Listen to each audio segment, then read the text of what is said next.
The Department of Agriculture and Livestock is suggesting ways for local farmers to sustain themselves during this dry season experienced in the country.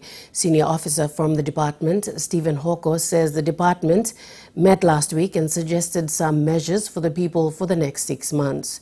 Keshme Wakan reports. Officials from the Department of Agriculture and Livestock met last week and have come up with solutions to address the El Nino dry spell and its impacts in the next 6 months.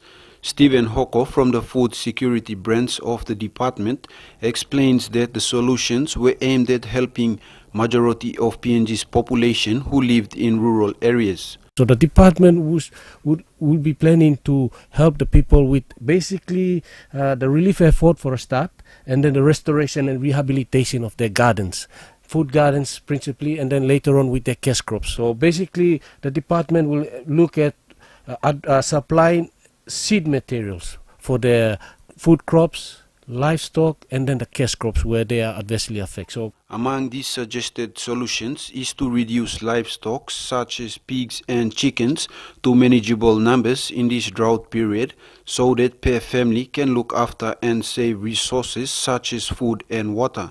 On an agriculture perspective, we are asking families in the rural areas to destock, kill your animals to manageable numbers that you are able to look after until normalcy returns. Then you can build up your numbers again.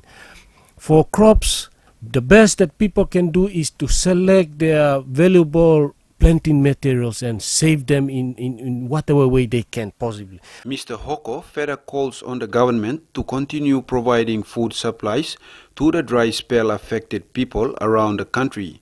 Keshme Wakan, NBC National News, Port Moresby.